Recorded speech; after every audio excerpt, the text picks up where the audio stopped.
Ésaïe chapitre 5, nous commençons au verset 1.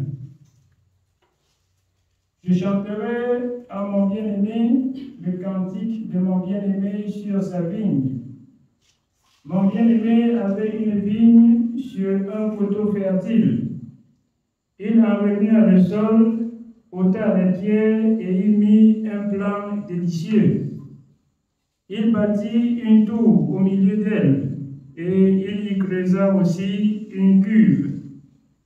Puis il espéra qu'elle produirait de bons raisins, mais elle en a produit de mauvais. Maintenant donc, habitants de Jérusalem et hommes de Juda, soyez juges entre moi et ma vigne. Soyez juges entre moi et ma vigne. C'est l'Éternel qui parle. Il a pris les enfants, il les a instruits, il les a montré le chemin de la vérité. Et la vérité, on ne le trouve pas sur ceux qui ont été instruits dans la vérité. Alors, que cette parole pour nous soit juge, parce que l'Éternel parle.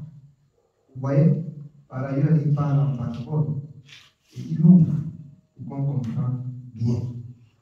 Si tu plantes, tu achètes l'engrais, tu mets, tu arroses, tu fais tout, ça ne porte pas de fruits. Tu fais comment?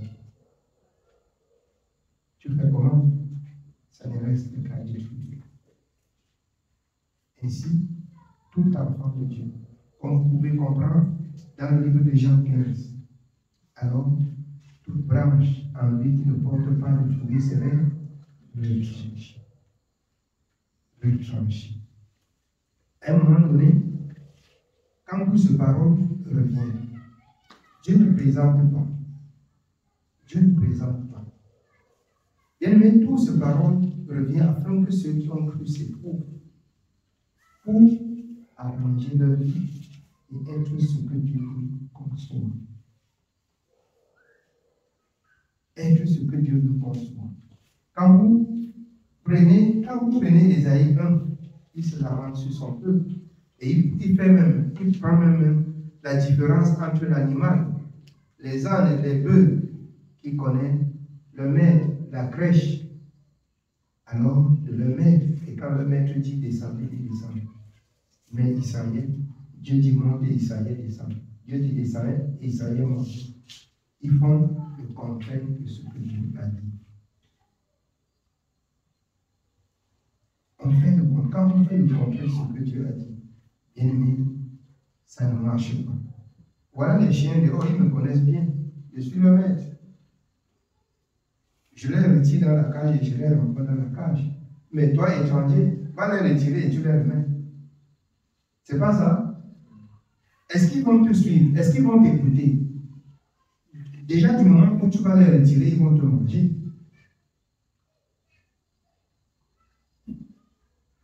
Alors, parce qu'ils ne te connaissent pas. Mais Israël, peuple de Dieu, Dieu vous connaît. Obéissez à Dieu comme ces animaux qu'ils nous connaissent et quand on nous dit, ne nous dévore pas. Obéissons à Dieu.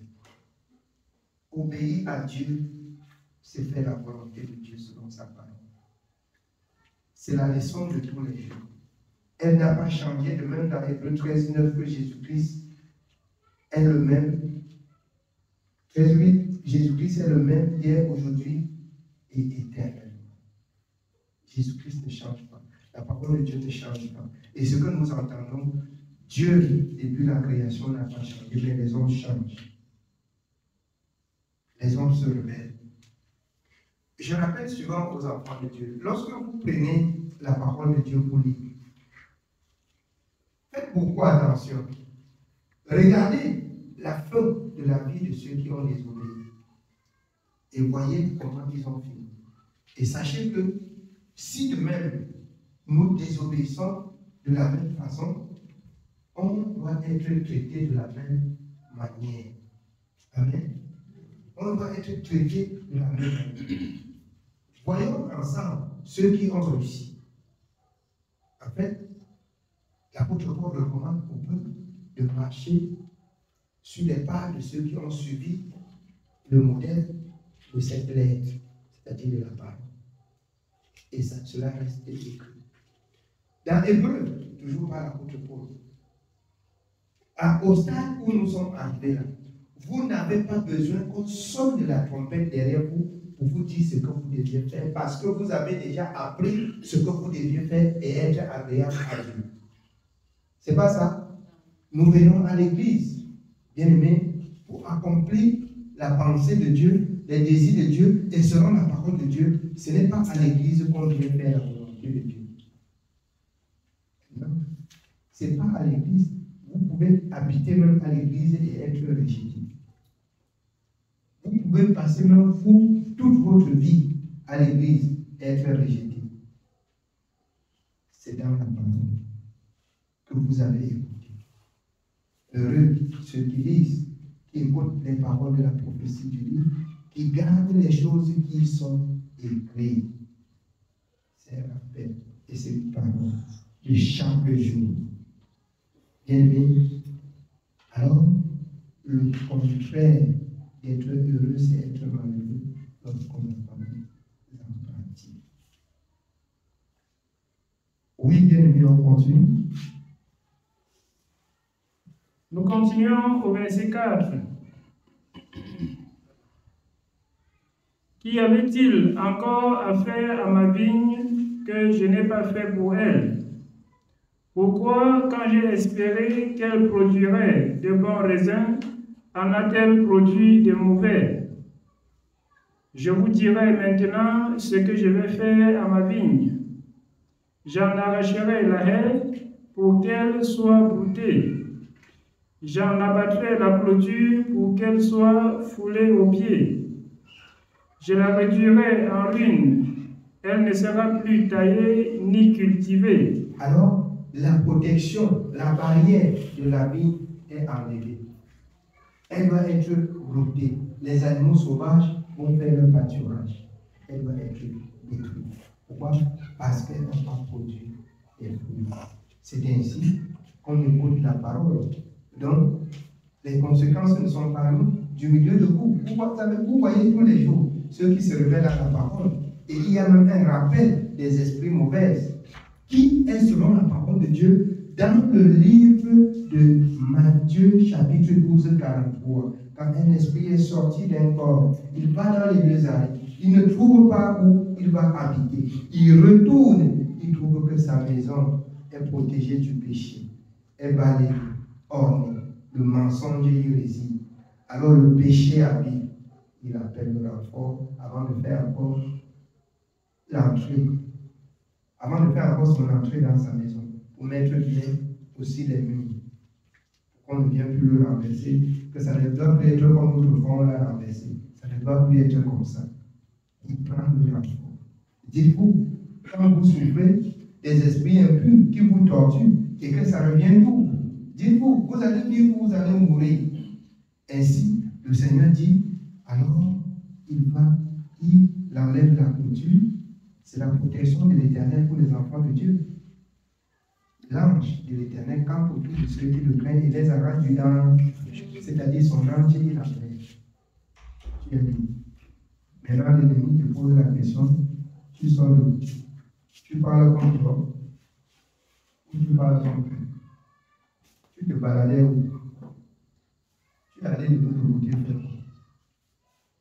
Et ton sang, ta situation, elle devient mauvaise. Elle devient mauvaise. C'est un chemin sans retour. Si nous avons confessé Jésus, si nous avons pris de l'engagement, déjà, c'est un engagement d'une bonne conscience. Ce qui fait, je rappelle toujours aux enfants de Dieu, quand je vais même aux autres pour attirer les enfants de Dieu, je lis la parole. Tu es encore libre de refuser pour entrer. C'est pourquoi, vous voyez, je lis toujours la parole. Pour que tu comprennes quel engagement tu prends.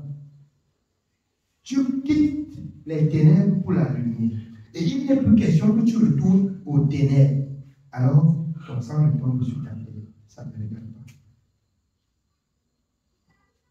Si quelqu'un périt à cause du péché, or, bien aimé, le salaire du péché, c'est l'amour. Ça l'engage.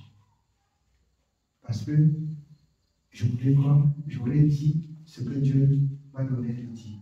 Il n'y a personne, comme je disais à cette jeune dame qui t'a suivi ici, elle a écouté la parole, elle dit que c'est la même parole que lui. J'ai dit que Dieu soit béni, ici c'est la même. Alors, voici ce que Dieu a dit ici. Est-ce que c'est ce que tu as fait? Elle ne connaît même rien là-dedans. Elle me dit que c'est ça.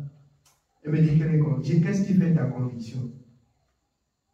Elle ne connaît même pas quel baptême elle a été baptisée. J'ai dit, alors, Romains 14, 23, tout ce qui n'est pas le fruit d'une conviction est péché. De tous ceux que j'ai baptisés ici, personne ne peut ignorer de quel baptême il a été baptisé et pourquoi. Tu es chrétien depuis le 20 ans, mais tu ne sais même pas pourquoi tu es baptisé. Tu ne sais même pas quel baptême tu as baptisé. Tu es errant. Tu es errant. Tu ne connais pas Dieu. Et ça, Dieu dit, pourquoi ceci arrive? Pourquoi Dieu dit, va arriver au moment où tu arrives, tu m'appelles, elle ne va jamais appeler. Arrive, tu lui dis ça. Si tu veux mon numéro, tu prends à celle qui t'a amené. Tu m'appelles, tu me poses des questions dessus. Je vais te répondre. Alors, c'est pour dire quoi? Il n'y a pas deux, bien-aimés, il n'y a pas deux choses qui peuvent faire souffrir les enfants de Dieu. Une seule chose, le péché. Et c'est ce qu'on ne veut pas comprendre. C'est ce qu'on ne veut pas. C'est ce que les gens ne veulent pas entendre. Il n'y a pas deux choses. Qu'on le veut ou pas. C'est pour ça, Salomon, dans l'Ecclésiaste, a dit, au jour du malheur, réfléchis. Quand ça va, réfléchis. Mais, quand tu dis aux enfants de Dieu, tu crois pourquoi? Oh, ils pensent que c'est lui seul qui est saint. Bien aimé, moi-même, quand ça ne va pas, je réfléchis sur ma vie. Je réfléchis sur ma vie pour voir si toutes mes voies ont été conformes à ce que mon Dieu a dit. Je réfléchis. Si ce n'est pas le cas, je m'abaisse, je m'humilie, je me repens. Pour trouver la faveur devant mon Dieu. Pour trouver la faveur devant mon Dieu. Oui, bien aimé. Nous continuons au verset 6. Je la réduirai en ruine, elle ne sera plus taillée ni cultivée. Les ronces et les épines y croîtront, et je donnerai mes ordres aux nuées afin qu'elles ne laissent plus tomber la pluie sur elle. Bien aimé, c'est ça la souffrance qui approche. C'est ça la souffrance qui descend. Quand Dieu arrête les nuées de faire entrer même la rosée, même l'eau du ciel, c'est la sécheresse. C'est-à-dire tu travailles. La parole du Seigneur par la bouche de Agé le prophète s'accomplit dans ta vie. Élie était un homme de la même nature que nous. Le peuple a fait un peu le désordre. Il a prié Dieu qu'arrête la pluie là, pour que le peuple comprenne que tu es Dieu. Il a arrêté pendant 3 ans et 6 mois. C'était un homme de la même nature que nous. C'est pas ça? Amen. Élie pria Dieu qu'arrête. Mais, bien aimé, alors, vous voyez, la veuve de Sarepta, chez qui c'est Élie qui partait manger pendant la sécheresse. Mais bien aimé, quand il y a eu sécheresse, cette femme a dit, il n'y a qu'un peu machin de faire manger s'il veut mourir avec mon enfant demain.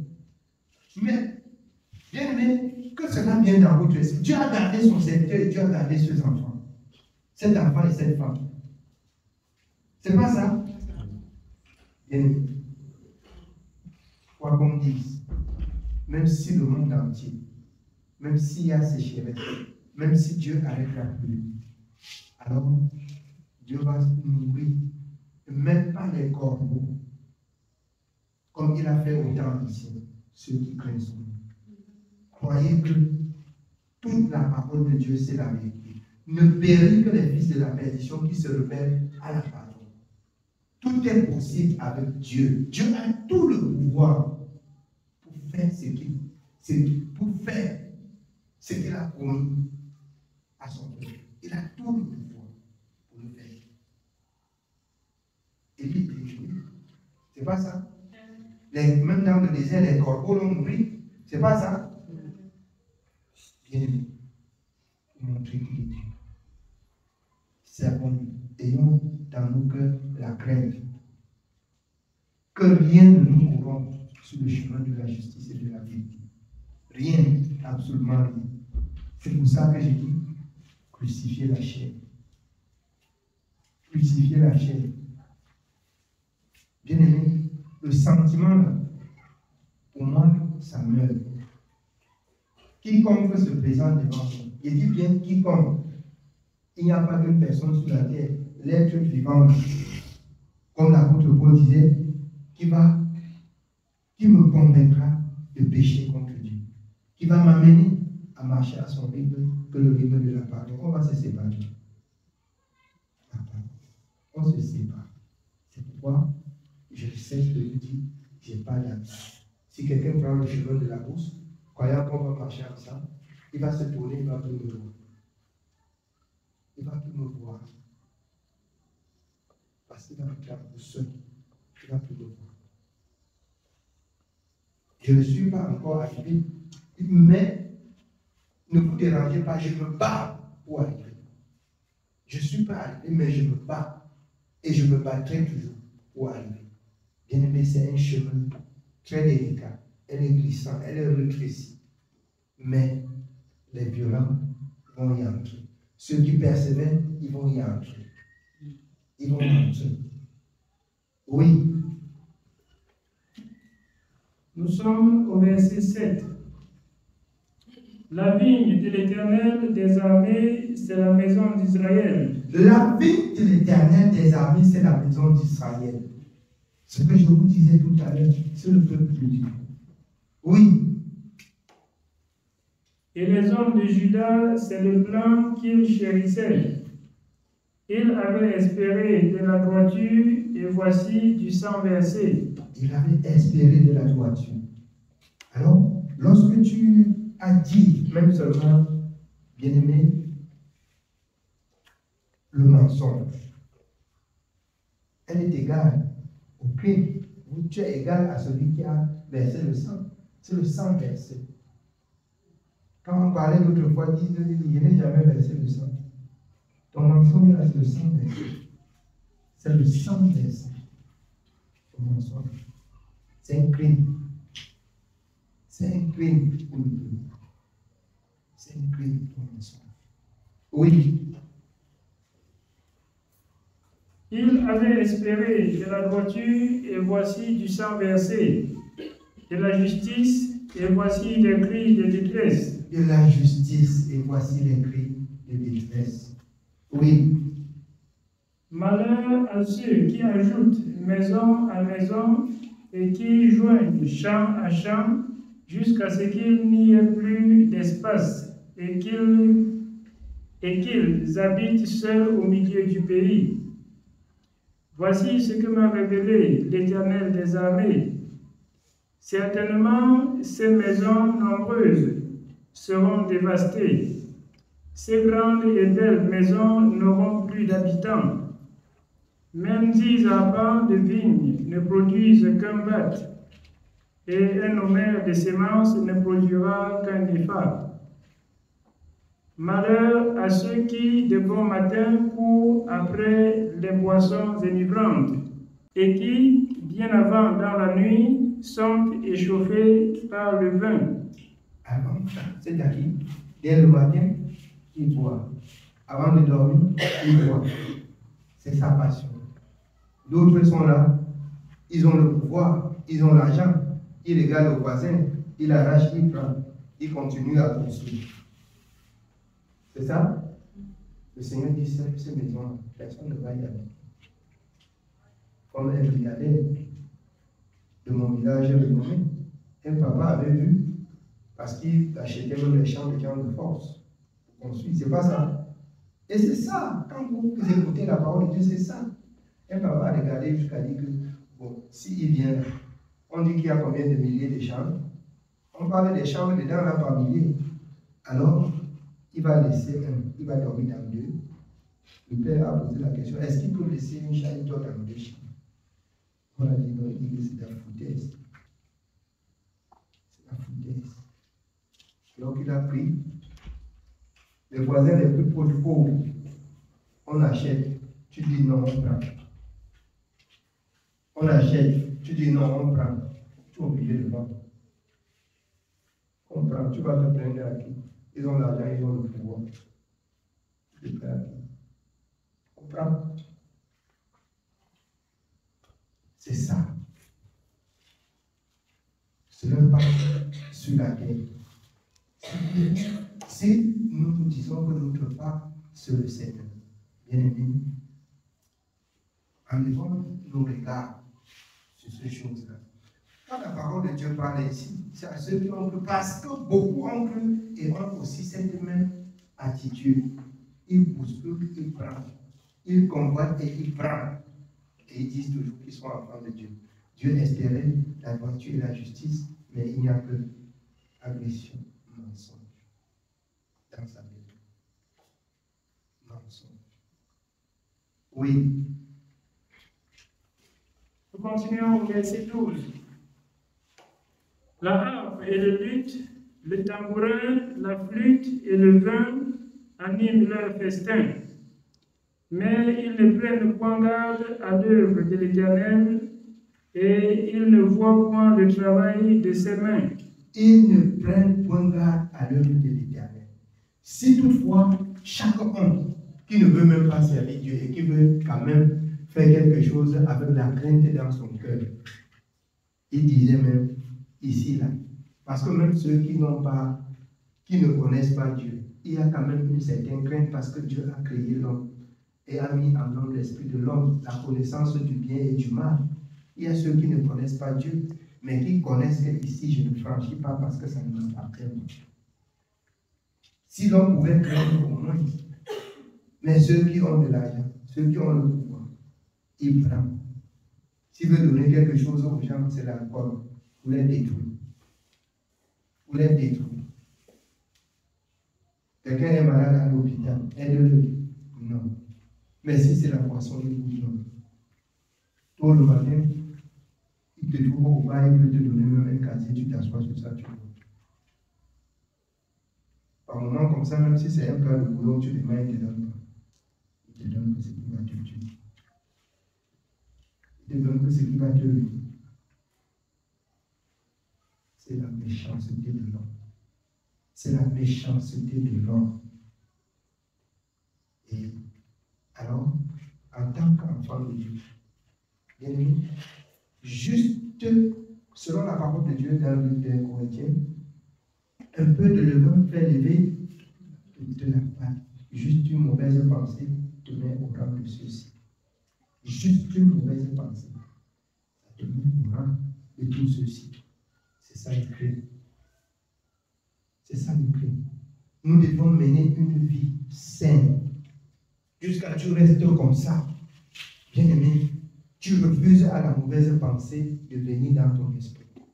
Tu refuses à la mauvaise parole de sortir de ta bouche. Tu vas rester comme ça, tu vas sentir comment ton cœur est bien. Tu vas sentir comment ton corps est bien. Expérimenter, allez chez vous, expérimenter. Vous allez voir. Pour ceux qui se mettent vite en colère, pour ceux qui avancent trop de paroles, mettez la clé sur votre bouche, même une semaine. Vous viendrez ici rendre témoignage. C'est-à-dire, vous refusez de bavarder, même pendant une semaine. Vous ne dites que ce que vous avez appris de la parole. Pendant une semaine seulement, vous viendrez rendre témoignage. Même votre corps va sentir la pureté et les maladies vont s'enfuir. Parce que c'est la parole de l'Éternel qui domine sur le corps. Parce que vous avez imposé au corps la parole, le rythme de la parole de l'Éternel. Et il ressent la présence de la parole de l'Éternel et les maladies et les gémissements s'enfuient. C'est ça la parole de Dieu dans le livre d'Ésaïe. Amen. Oui, bien. Nous sommes au verset 13. C'est pourquoi mon peuple sera soudain emmené captif. Sa noblesse mourra de faim et sa multitude sera desséchée par la soif. C'est pourquoi le séjour des morts ouvre sa bouche, élargit sa gueule outre mesure.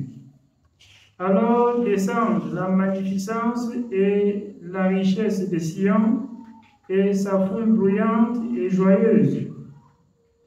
Les petits seront abattus, les grands seront humiliés, et les regards des hautains seront abaissés.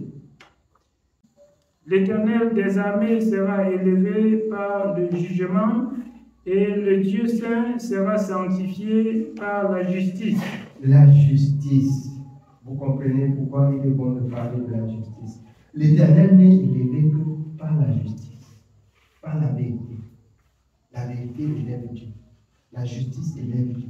Lorsqu'on pratique la justice, lorsqu'on dit la vérité, le nom de Dieu est glorifié. Mais le mensonge, c'est la colère. Le mensonge, c'est la colère. C'est la souffrance. C'est la haine. Oui.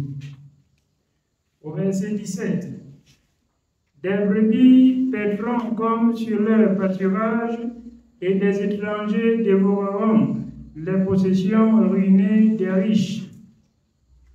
Malheur à ceux qui tirent l'iniquité avec les cordes du vice, et le péché comme avec les traits d'un char, et qui disent qu'il hâte, qu'il accélère son œuvre, afin que nous la voyions, que le décret du Saint d'Israël arrive et s'exécute, afin que nous le connaissions. Malheur à ceux qui appellent le mal bien et le bien mal, qui changent les ténèbres en lumière et la lumière en ténèbres, qui changent l'amertume en douceur et la douceur en amertume. Malheur à ceux qui appellent bien mal et mal bien. C'est-à-dire qu'on a renversé la justice. Si bien que on accepte, le péché est accepté dans la maison. La justice est bafouée. Ceux qui parlent selon la justice sont méprisés. Ceux qui parlent selon la droiture sont rejetés. Mais ceux qui mènent paisiblement leur vie de péché sont accueillis. Malheur. Malheur à ceux. Parce qu'ils se plaisent d'appeler bien mal et mal bien. Ne prenez point part aux œuvres infructueuses. Quand on condamne les œuvres des ténèbres, ça fait mal. Quand on condamne, on reçoit les flèches, on peut recevoir les coups. Mais quand vous lisez beaucoup la parole de Dieu, vous êtes préparé à ça. Chacun vient avec sa part de qualité. Comme le Seigneur disait, le dos est prêt à prendre tout. Vous jetez tout genre de cailloux parce qu'on a dit la vérité. Bien aimé, c'est seulement la vérité que vous allez apprendre. La vérité, la justice. N'appelez pas bien mal, ni mal bien. Le bien est bien, le mal est mal. Que les enfants de Dieu ne passent dans leur esprit. Que les enfants de Dieu repoussent le mal. Que les enfants de Dieu aient de la haine pour le mal. Je nous ai dit et je rappelle encore, la parole de Dieu, elle est constituée de deux choses différentes. C'est-à-dire la vérité et le mensonge. Alors, la justice de Dieu voudrait que ceux qui ont agi selon la vérité, bien aimés, reçoivent leur soutien selon la vérité. Ceux qui ont agi selon le mensonge reçoivent leur soutien selon leur mensonge. Il y a une affaire. De tous, de la Genèse à Apocalypse, de la parole de l'Éternel. Bien aimé, c'est deux choses seulement. Le bien et le mal. On ne peut pas. C'est deux choses seulement. C'est deux choses. C'est-à-dire, si tu as utilisé une journée ou une minute ou une seconde pour entrer dans le camp de mal, sache que c'est un paquet que tu as caché. Jusqu'au jour où le paquet là serait détruit. Tu vas utiliser jusqu'à ce que Dieu détruit. Sinon, le paquet là, ça témoignera contre toi pour toute ta vie. ça va témoigner contre toi pour toute ta vie. Elle est constituée uniquement de deux choses, le bien et le mal. De tout ce que nous avons commencé à adorer Dieu, chanter, louer, dire, parler et parler, c'est deux choses. Quitter le péché, habiter dans la vie. C'est tout. C'est tout. D'autres démonstrations de puissance pour avoir l'argent, pour avoir le mariage, pour avoir le voyage, c'est satanique. C'est satanique. Cherchez premièrement le royaume et la justice. Si vous faites cela, le reste regarde Dieu. Le reste regarde Dieu. Amen. Oui, bien. Nous continuons au verset 21. Malheur à ceux qui sont sages à leurs yeux et qui se croient intelligents. Ils sont sages à leurs yeux, ils se croient intelligents. Oui, le sage, Dieu les confond. Les sages du siècle, quand on parlait de la venue du Messie, on l'attendait dans la maison des grands. C'est pas ça? Mais vous voyez Dieu. Dieu agit avec ce qui est fait. On attendait les sages. On attendait le Messie dans la maison des grands, des sages, des intelligents. Ça les a passés inaperçus. Ceux qui se glorifient de leur sagesse. C'est pourquoi je dis souvent aux enfants de Dieu, quand vous entrez dans la maison de Dieu, devenez comme des tout petits enfants. Si vous avez même des bagages intellectuels, emballez bien, vous déposez dans la poubelle. Vous dites à Dieu que vous n'avez rien, que vous ne connaissez rien de lui et que vous n'avez rien appris de lui. Si oui, vous avez appris du monde, qui vous délivre de ce que vous avez appris du monde et qui vous remplit de ce qui concerne le royaume. Parce que ce qui est dans le royaume, ce qui est dans le monde copie ce qui est dans le royaume. C'est pas ça?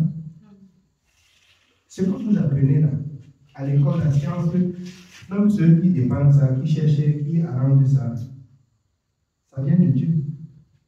C'est pas ça? Ça vient de Dieu. Ça vient de Dieu. Ça vient de Dieu.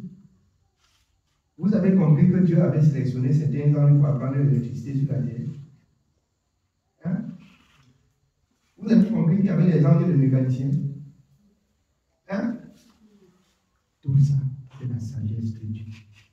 Et ceux qui pensent que c'est leur propre recherche, ils périssent. De même que les prophètes qui ont fait de la parole de Dieu leur propre recherche, ont été comment? Alors, bien révélés. Ils leur furent révélés. Ce n'était pas pour eux, c'est Dieu qui se manifestait dans leur vie et ils se glorifient. On ne se glorifie. C'est la sagesse de Dieu qui est la vraie sagesse. Ces choses-là restent cachées aux yeux des sages. Jésus est né loin dans la crèche. On l'attendait dans la maison des grands. Pour qu'il soit, pour qu'il marche la royauté, on construit. On dit que c'est un grand roi noir. Le Fils de l'homme n'a pas pour le pouce de sa tête. C'est ce qu'il disait et il reprenait chaque jour. Ma mission, c'est de faire la volonté de mon Père. On a dit que tu es roi, le roi d'Israël. On le dit. Alors, si Dieu est roi, si Dieu est ton Père, sauve-toi de la croix. Alors, bien aimé, il a tout simplement dit, Père, pardonne-leur car ils savent ce qu'ils font. Alors, quand il a expiré, le rideau du dessin s'est déchiré. Les ténèbres ont envahi la terre. Les montagnes se sont fendues. Selon la parole. Aïe. C'est tellement, cet homme était réellement fils de Dieu. Comme il a dit, parce qu'on n'a jamais vu de pareilles choses sur la surface de la terre. Alors, avant de répéter, la parole de Dieu s'était déjà accomplie. S'ils avaient su, ils ne l'auraient pas crucifié. Et nous devions demeurer dans la souffrance. Jésus avait été destiné pour être crucifié, mais malheur à celui par qui il devait être livré pour être crucifié. C'est pourquoi Il est dit, alors il a mis en sur cette pierre d'achoppement beaucoup, si pour n'avoir pas cru. Vous avez entendu la vraie parole. Vous ne l'avez pas. Vous vous êtes heurté. Vous vous êtes blessé. Et la conséquence vous regarde. Amen. Oui, bien. Nous continuons au verset 22. Malheur à ceux qui ont de la bravoure pour boire du vin et de la vaillance pour mêler des liqueurs fortes, qui justifient le coupable pour un présent et enlèvent aux innocents leurs droits. Justifie le coupable pour un présent, c'est-à-dire on te donne quelque chose, tu dis que c'est toi qui dis la vérité, l'autre ment, alors que tu connais la vérité. Tu connais la vérité. C'est ça qu'il est question. Je dis encore jusqu'à ce soir, au milieu des enfants de Dieu, il ne faut pas aimer beaucoup quelqu'un parce qu'il te donne quelque chose. C'est un problème. C'est un problème. Le degré d'amour des uns envers les autres, ce que le Seigneur a fait. Il a donné quoi au Seigneur? Si vous aimez des personnes par motif d'intérêt, vous n'êtes plus sur le plan de Dieu. Vous n'êtes plus sur le plan de Dieu. C'est pourquoi quand je fais même le bien à quelqu'un, il croit que je veux trop m'attacher à lui, il ne me voit plus. Il passe maintenant, il est blessé. On ne s'attache pas pour ce qu'on donne. Ou bien on vient pour ce qu'on va donner, je ne donne plus. Je ne donne. Je donne quand je sens que je dois donner. On doit que je donne. Je donne. Alors, quand ces enfants vont marcher, ils se donnent. Bon, il avait appelé un outil que dis-moi ce que tu veux faire.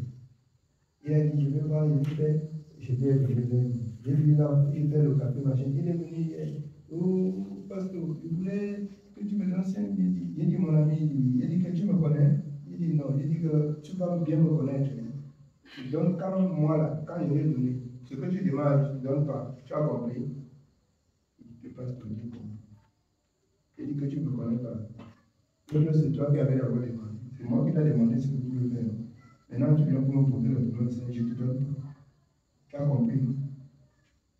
J'ai compris, pasteur. Tu as compris. Et nous, voilà. Là où on attend, on demande comment on fait ce petit, il ne donne pas. Il ne donne pas quand on ne sent que si c'est pour qu'on soit des amis, on fait mon ami, je ne donne pas. Un autre avait dit que il faut nous motiver. Qui ne motive pas, c'est nous qui dormons dehors. Ou c'est nous qui empêchons qu'on les casse. Il dit, venez casser. Vous allez voir celui qui garde ici. Vous vous donnez. Je ne donne pas. Venez vous casser, vous allez voir celui qui garde. Vous allez comprendre. Ils sont partis. Cependant, l'autre passe. Pardon, on nous ment. Le jour que c'est bon, là, on peut. Si ça devient que tu vas m'imposer, que tu vas manger, parce que je te dis, je ne te donne pas parce que j'ai peur de toi, je ne te donne pas. Je ne te donne pas. C'était déjà l'habitude de l'autre. Je lui ai dit qu'il faut travailler. Il passait, je dis là, il signe. Il est passé un jour, je t'ai dit que je ne te donne plus. Et c'est comme ça. Je ne donne pas parce que j'ai peur de toi. Moi, je suis au service de Dieu. Je donne pour accomplir la volonté de Dieu pour moi, selon la parole de Dieu. Je ne vous donne, je ne nourris pas les bandits, je donne aux malades. Je ne nourris pas les bandits, je donne aux malades. Amen. Donc, bien aimé, faites du bien par conviction. N'ayez pas des amis parce qu'ils vous font du bien. Ça ne marche pas. Vous faites beaucoup du bien, quelque part, on va vous aimer. On ne vous aime pas, c'est ce que vous donnez qu'on aime. On ne vous aime pas. On est en train d'aimer ce que vous donnez. Et vous pouvez faire mal avec ce genre de choses. C'est pourquoi, là au marché, d'autres disent qu'ils ne me comprennent pas et ils ne peuvent pas me comprendre. ne peut pas me comprendre. Quand lui s'attend que c'est quelque chose de ceci, on va lui dire, ouais, il dit que je ne donne pas. C'est très surprenant. Pendant que c'est celui qui conseille, qui donne des conseils, qui fait ceci. Donc, bien aimé, en quelque sorte, soyons ce que Dieu veut qu'on soit et agissons par conviction et par l'esprit. Ne nous laissons pas entraîner par les choses vaines de ce monde. Amen. Que le Seigneur nous bénisse.